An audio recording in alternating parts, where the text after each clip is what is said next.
He divorced her because she was mute. Years later she sang for the king.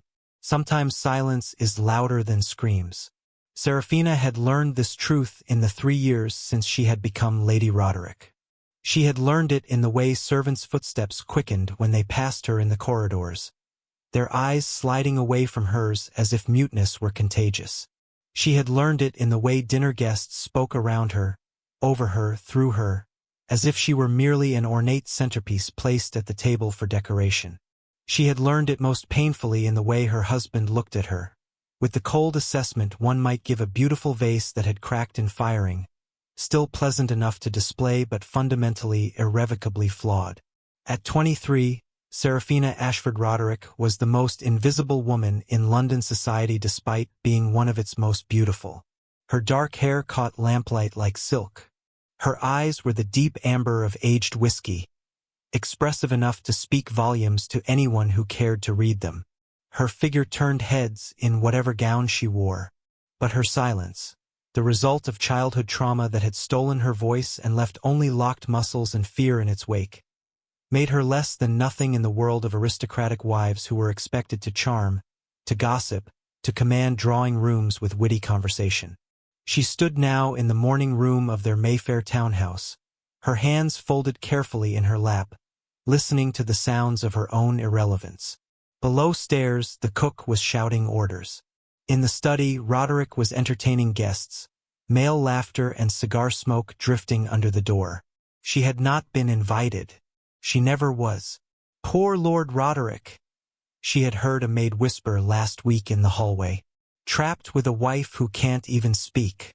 What use is a beautiful face when there's no voice behind it?" The words had cut deeper than any blade because Serafina knew they echoed her husband's own thoughts.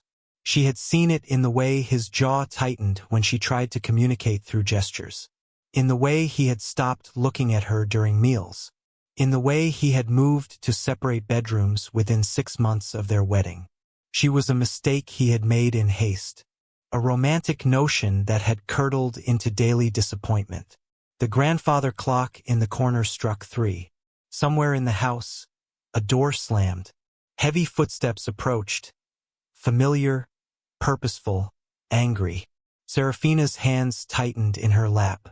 She knew that particular cadence. She knew what it meant when Roderick walked like that. The morning room door crashed open with such force that the hinges screamed. Lord Roderick stood in the doorway, his face flushed with brandy and righteous fury, a sheaf of legal papers clutched in his white-knuckled fist. Behind him, draped in crimson silk and contempt, stood Lady Bianca Hartwell, his mistress, though everyone pretended otherwise. Serafina's heart stopped beating. She knew, in that terrible crystalline moment before he spoke, that her world was about to shatter. Oh, astonishing, isn't it? But before we reveal how this incredible moment came to be, I have a question for you. Do you believe that destiny is written in the stars, or do we make it ourselves? Let me know in the comments below, and tell me, where in the world are you watching from today? I love reading you stories. Now, settle in, hit that subscribe button to join our family, and let me tell you the truth about what really happened. The spring of 1819 had been the season of Serafina's undoing.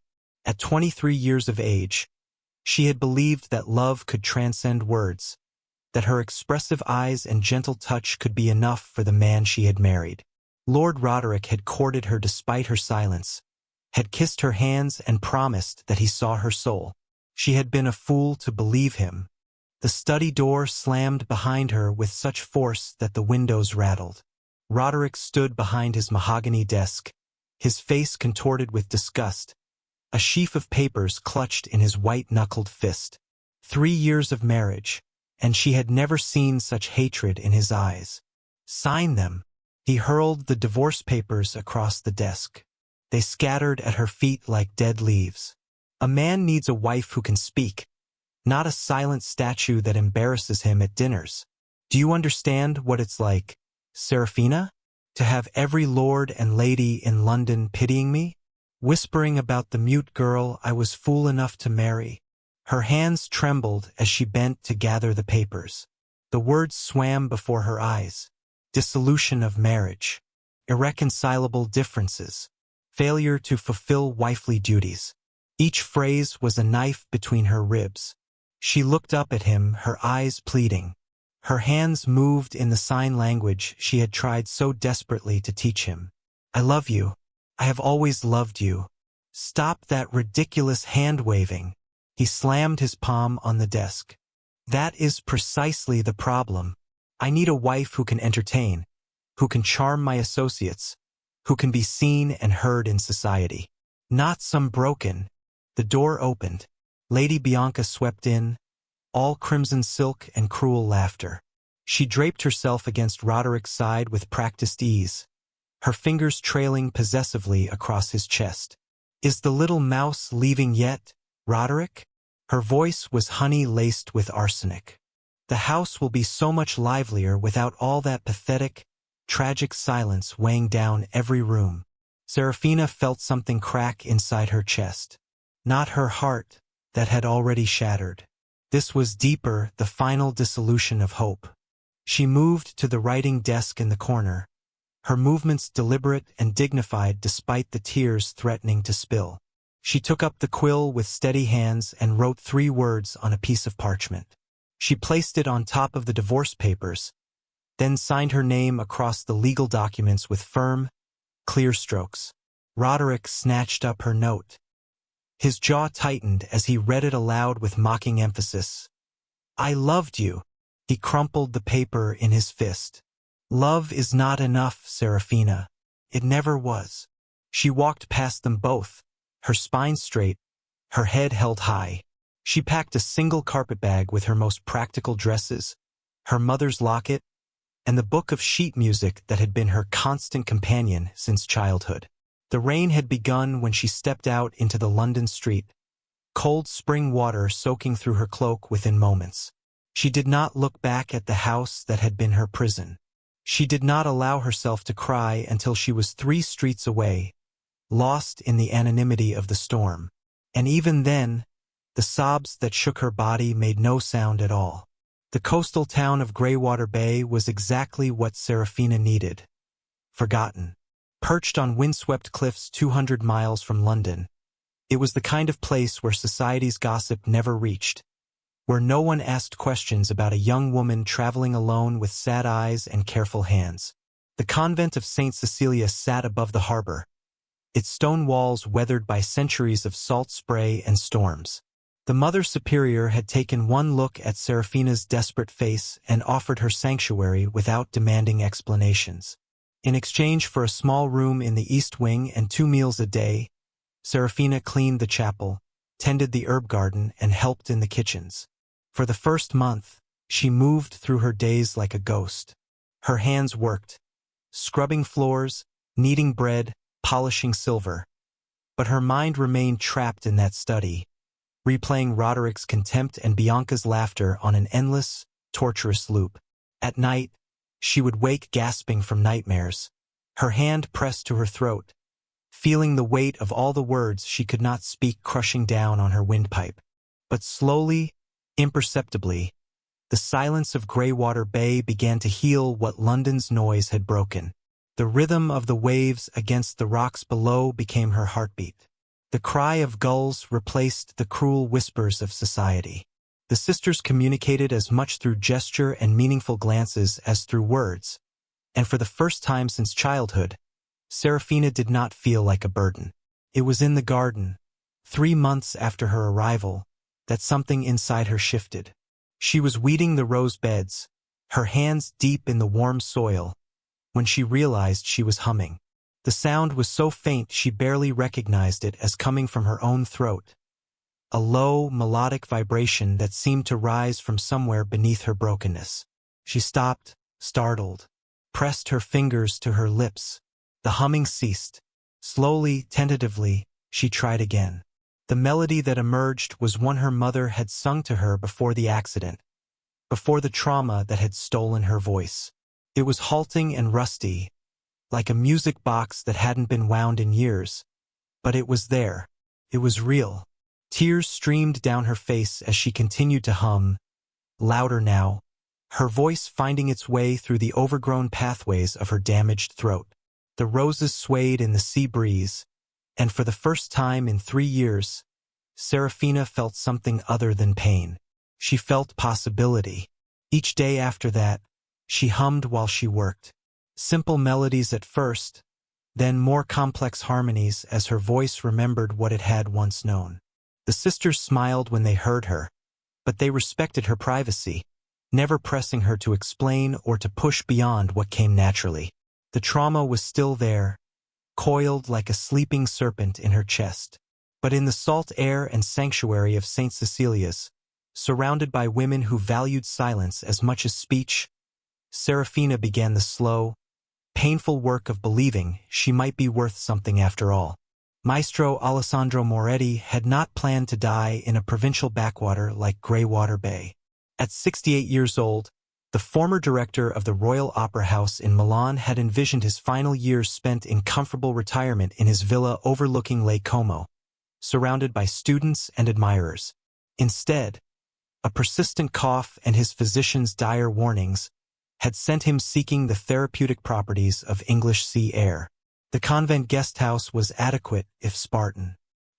He spent his days walking the cliffs and his evenings by the fire, reading scores and remembering the glory days when prima donnas had wept at his critiques and kings had begged him to train their daughters. It was on his 5th evening at St. Cecilia's, as he stood at his window watching the sunset paint the waves gold, that he heard it. A voice, pure and crystalline, floating up from the garden below. It was singing, no, humming, the Queen of the Nights aria from Die Zauberflöte. But this was no simple humming. The voice captured every nuance, every impossible leap and trill that Mozart had written. The technique was raw, untrained, but the natural instrument was extraordinary. Moretti grabbed his walking stick and rushed downstairs with more speed than his physician would have approved. He followed the sound through the herb garden, past the chapel, to the rose arbor where a young woman knelt among the flowers, lost in her music. She wore a simple gray dress, her dark hair pinned back carelessly. Her eyes were closed, her face tilted toward the fading sun. She was creating art without even realizing it. "Who is singing?" His voice rang out sharper than he intended, honed by decades of commanding opera houses. The girl's eyes flew open. The music stopped as if severed by a blade. She scrambled to her feet, her face draining of color. Before he could speak again, she turned to flee. "Wait!" Moretti moved faster than he had in years, positioning himself between her and the gate. His heart hammered in his chest. From exertion or excitement, he couldn't tell. "Child, you have a gift from God. Speak to me. Tell me who trained you." She shook her head violently, backing away. Her hands moved in frantic gestures he couldn't understand. Her mouth opened, but no sound emerged except a strangled gasp. Understanding crashed over him like a cold wave. "You cannot speak," he said softly. "Yet you were humming Mozart with perfect pitch and phrasing." He studied her face, seeing the terror there, but also something else. Hunger. The desperate hunger of a caged bird that had forgotten it had wings. "Please," he said, gentling his voice the way he did with frightened students. "Just try. One word. Tell me your name." She stood frozen, trembling like a captured doe. Her throat worked. A thin, raspy sound emerged, barely more than a whisper, formed through years of disuse and pain. "I cannot." But she had spoken. 2 words, rough as gravel, but words nonetheless. And Moretti, who had spent 50 years recognizing genius when he heard it, knew with absolute certainty that he had just found the most remarkable voice of his career. The question was whether she would let him unlock it. Again, Maestro Moretti's command cut through the morning air of the small rehearsal room he had commandeered in the convent's north tower. Serafina stood with her back straight, her hands pressed against her diaphragm as he had taught her. She drew breath, felt it fill her lungs, and pushed. The note that emerged was thin, wavering, dying halfway through. "You are thinking of the sound," Moretti said, circling her like a hawk. Stop thinking. The sound is not in your throat. It is in your rage, your sorrow, your joy. Your throat is merely the door through which it escapes. He stopped in front of her, his weathered face grave. What are you afraid of? Everything, she wanted to say, but the words wouldn't come. They never did, not when it mattered. Her hands moved to sign, but he caught them gently. No. You hide behind silence because it is safe. But safe will not make you sing. Tell me what you fear. Use your voice. She shook her head, tears already burning in her eyes. Very well. He moved to the piano, his fingers finding the keys. Then we shall do this another way. The exercise was torture. He made her lie on the floor and breathe while he placed heavy books on her stomach, forcing her diaphragm to work. He made her hum against her closed lips until they vibrated like bee wings. He made her stand with her hands pressed against the cold stone wall and imagine pushing it down with nothing but her breath. And all the while he asked questions. Who hurt you? Who made you believe you were not worthy of being heard? Roderick. His name was a poison she couldn't speak. 3 weeks passed in this brutal, strange discipline. Some days she made progress. A phrase held steady, a note finding its true resonance. Other days, she would open her mouth and nothing would come except that awful, strangled gasp. On those days, Moretti would simply sit at the piano and play, letting the music speak for both of them. It was during the 4th week that everything changed. Moretti had been pushing her to reach a high C, a note that seemed to live just beyond her grasp. She had failed 6 times, her voice breaking, her throat closing around the sound. Enough, she tried to rasp. I cannot. Moretti's voice thundered through the room. Or will not. You have the instrument, child. What you lack is the courage to use it. Something inside her snapped. She thought of Roderick calling her broken, of Bianca's mocking laughter, of the divorce papers and the pitying looks and the 3 years of believing she was less than nothing because she could not speak. Rage, white-hot and pure, surged through her chest. She opened her mouth, channeling every ounce of fury and pain into that high C. The note that emerged was a blade of pure sound, cutting through the air with crystalline perfection. It held, sustained, perfect. She held it until her lungs burned, until the windows rattled, until Moretti's eyes widened in triumph. When she finally released it, the silence that followed was profound. Then she collapsed to her knees and wept. Great, racking sobs that shook her entire body. But these were not tears of despair. They were tears of rebirth. Moretti knelt beside her, his old hands gentle on her shoulders. You are not broken, child, he said softly. You never were. You are a phoenix. And now you know how to fly. 3 years had transformed Serafina into someone even she barely recognized. At 26, standing before her dressing room mirror in the small theater in Bath where she had been performing, she saw not the broken girl who had fled London, but La Silenziosa, the silent one, the mysterious soprano who sang like an angel but never spoke a word to her audiences. The mystique had been Moretti's idea. You guard your voice like a sacred thing, he had told her during her debut year. Let the world wonder. Let them whisper. Mystery makes legends. And they had whispered. From her first performance in a small concert hall in Bath, word had spread like wildfire. The singer who never gave interviews, who disappeared after every performance, who communicated only through her music. Critics called her voice transcendent, otherworldly, the sound of heaven weeping. Nobles traveled from across England to hear her sing. But she had never returned to London, could not bear to face those streets again, until the letter arrived. Maestro Moretti held the cream parchment with its royal seal between trembling fingers. His eyes, dimmed now by age and illness, shone with tears. Serafina, my dear, King Valerius himself requests your presence at the royal gala. The opera house, the greatest stage in England. Her heart stuttered. London, the capital, where Roderick still lived with his perfect wife and his perfect, cruel life. "You do not have to go," Moretti said gently, seeing her hesitation. "You owe them nothing." But she thought of that girl who had walked into the rain 3 years ago, silent and broken. She thought of every note she had conquered, every performance that had proven she was worth something. She thought of Roderick's voice, broken doll, silent statue. "I will go," she whispered. Her speaking voice was still soft, still used only in private with Moretti and a few trusted friends. But it was hers. "I will sing." Meanwhile, in London, Lord Roderick adjusted his cravat in the mirror of his townhouse, preparing for the royal gala with the self-satisfaction of a man who believed himself important. Beside him, Lady Bianca, his wife of 2 years now, fastened her diamond necklace with sharp, practiced movements. "The king is said to be bringing in some provincial singer," Bianca said dismissively. "La Silenziosa or some such dramatic nonsense.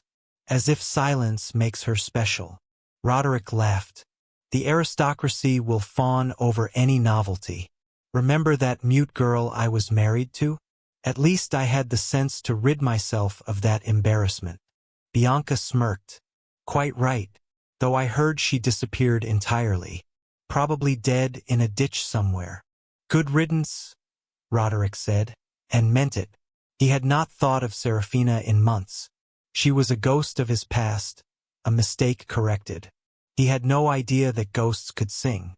The Royal Opera House awaited, its chandeliers blazing, its stage set for a performance that would shatter his world. The Royal Opera House was a cathedral of crimson and gold, its 5 tiers of balconies rising like layers of a wedding cake toward a ceiling painted with scenes of Apollo and the Muses. 3,000 candles blazed in the chandeliers, casting dancing shadows across the faces of London's elite. Every seat was filled, every eye trained on the closed velvet curtains. In the royal box, King Valerius III sat forward in his throne-like chair, his elderly hands resting on his pearl-handled cane. At 65, he had seen every great soprano Europe had to offer, but the whispers about La Silenziosa had intrigued him. A voice that could make grown men weep. A mystery that even his spies could not fully unravel. In the front row of the orchestra section, Lord Roderick sprawled in his seat with practiced boredom, one arm draped across the back of Bianca's chair. He had already drained 2 glasses of champagne from the crystal flute a servant had provided. The opera was tedious, a necessary evil of maintaining social standing. He planned to leave at intermission. "Provincial talent," he murmured to Bianca. "How long must we endure this farce?" "Shoo!" Bianca hissed, her eyes on the stage. "The king is watching. At least pretend to be cultured." The chandeliers began to dim. A hush fell over the audience so complete that the rustle of silk gowns sounded like thunder. The curtains drew back, revealing a stage draped in black velvet, empty except for a single shaft of light falling from above like divine judgment. Into that light walked a woman in gold. Her gown was the color of molten sunset, layers of silk and lace that caught the light and scattered it like diamonds. It bared her shoulders. The dress fitted precisely to accentuate a figure that had matured from girl to woman. Her dark hair was piled high, woven through with gold ribbon and small pearls. Upon her face rested a delicate half-mask of gold filigree, concealing the upper part of her features but leaving her mouth visible. She moved with the grace of a queen ascending to her throne. At center stage she stopped, and stood perfectly, impossibly still. The silence stretched. 5 seconds. 10. 20. The audience began to shift uncomfortably. Was this part of the performance? But King Valerius leaned forward, his eyes sharp. He recognized artistry when he saw it. The woman was not frozen. She was commanding. With her stillness, she held 3,000 people captive, teaching them that silence could be more powerful than any sound.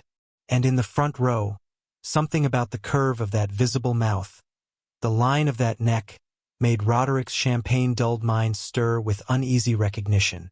The woman on stage slowly raised her hands. Her fingers, elegant and expressive, moved in a pattern that some in the audience recognized as sign language. Others simply saw it as part of the mysterious performance. Then she reached up and removed the golden mask. The gasp that rippled through the opera house was audible. But none gasped louder than Lord Roderick, who suddenly found himself stone sober, his face draining of all color. Seraphina stood revealed, her dark eyes burning with quiet fire, her mouth curved in the smallest, most devastating smile, and she began to sing. The first note hung in the air like a sword, pure and bright and impossible. It was a declaration of war wrapped in beauty. Seraphina had chosen her piece carefully. Not a classical opera aria that the nobles would expect, but something Maestro Moretti had helped her compose. A song that told her story in the language of music. The lyrics were in Italian, but their meaning transcended language. I was silenced, but not broken, cast aside like shattered glass. But from the ruins of my sorrow, I have risen from the past. Her voice soared through the opera house, filling every corner, every crevice with sound so pure it seemed to make the very air crystallize. This was no mere performance. This was transformation made audible. Every note she had conquered in Moretti's tower, every tear she had shed in the darkness, every moment of believing herself worthless, all of it poured out in cascading waves of melody. Roderick sat frozen in his seat, his hands gripping the armrests until his knuckles turned white. The woman on stage could not be Seraphina. His Seraphina had been mute, damaged, pathetic. This was a goddess of sound, a force of nature that made the chandeliers tremble with resonance. But those eyes, he knew those eyes. They had looked at him with love once. Now they looked through him as if he were nothing more than shadow. You sought a voice that would obey, a doll to dance to your command, but I was never yours to break. I slipped like water through your hands. The audience sat transfixed. Women dabbed at their eyes with handkerchiefs. Men sat forward, forgetting their sophisticated ennui. In the royal box, King Valerius gripped his cane with both hands, his aged eyes bright with tears he had not shed in decades. The music built toward its climax, Seraphina's voice climbing the scale like a soul ascending toward heaven. The pain in it was real. You could hear every bruise, every wound, but so was the triumph. This was not the song of a victim. This was the song of a survivor. Bianca leaned toward Roderick, her painted face confused. "Do you know her?" she hissed. "Why are you staring like that?" But Roderick couldn't answer. His throat had closed around words that suddenly seemed more impossible than any note Seraphina was singing. That was his wife, no, his ex-wife, standing on the greatest stage in England, doing the one thing he had sworn she could never do. Speaking. No, more than speaking. Singing. Claiming space and sound and power in a way that made his own voice feel small and petty and cruel.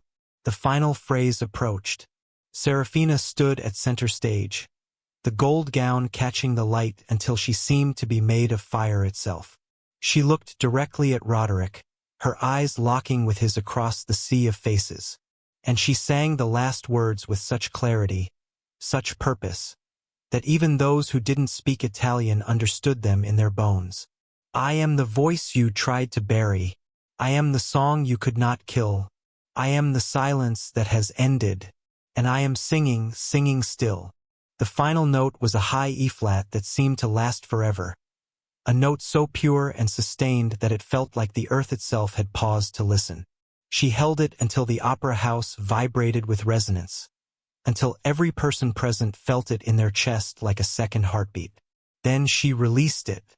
The silence that followed was absolute, sacred, and in that silence, Lord Roderick finally understood what he had destroyed. For 3 heartbeats, the opera house remained frozen in that crystalline silence. Then King Valerius rose from his seat in the royal box. The old monarch stood slowly, his hands trembling on his cane, his face illuminated by something that looked like religious awakening. He began to clap. The sound of his hands meeting was slow at first, deliberate, each strike of palm against palm a declaration. Then faster, more insistent, enthusiastic. The spell broke. The entire opera house erupted. 3,000 people surged to their feet as if pulled by invisible strings. The applause was thunder, a storm of sound that rivaled Serafina's singing in its intensity. Men shouted "Brava!" until their voices went hoarse. Women threw roses onto the stage until Serafina stood in a garden of crimson and white petals. The chandeliers swayed from the vibrations. Tears streamed openly down Serafina's face now, but she did not break. She stood with her spine straight, her head high, accepting the tribute she had earned with every painful hour of training, every moment she had refused to believe Roderick's lies. King Valerius did not wait for his servants. He descended from the royal box himself, navigating the narrow stairs with surprising speed for a man of his years. The crowd parted before him like the Red Sea, nobles stepping aside as their king walked toward the stage. Serafina sank into a deep curtsy as he approached, her golden gown pooling around her like liquid sun. But the king climbed the stairs to the stage and extended his hand, raising her to her feet. He took her hand in his weathered one and kissed it with a reverence usually reserved for holy relics. When he spoke, his voice carried across the hushed audience. "Madam, your voice is a treasure of the realm. I have lived 65 years and heard every great soprano from Venice to Vienna. But I have never heard such truth wrapped in such beauty." Serafina's speaking voice was still soft, but in the electric silence, everyone heard her whisper, "Your Majesty honors me beyond measure." "No," the king said firmly. "You honor us by sharing your gift. Tell me, what can I do to keep you in England? Name it, and it is yours." Before Serafina could respond, a commotion erupted in the front row. Lord Roderick pushed forward, his face flushed, his eyes wild with a desperate amalgam of shock and possessive rage. "Your Majesty!" His voice cut through the moment like a rusty blade. "Your Majesty, you must know. That woman is my wife." The king turned slowly, his expression cooling to ice. "Your wife?" "Yes. Well, formerly.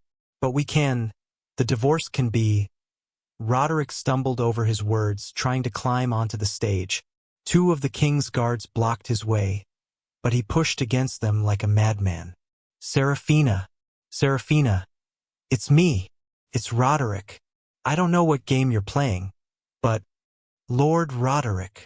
The king's voice was soft, but it carried the weight of absolute authority. "You claim this woman as your wife?" Yes, formerly, your Majesty, but surely. Then you are either the greatest fool in England, or the greatest villain." The king turned back to Serafina, his eyes gentle. "Am I correct in assuming this is the man who cast you aside?" Serafina met the king's gaze and nodded once, her expression serene despite the chaos Roderick was creating below. King Valerius turned back to Roderick, and his next words would be repeated in every drawing room in London for years to come. "Lord Roderick, I suggest you return to your seat. You have already demonstrated your appalling lack of judgment once. Do not compound it by making a further spectacle of yourself in my presence." The guards physically removed Roderick from the edge of the stage, depositing him back in his seat with the care one might show a sack of refuse.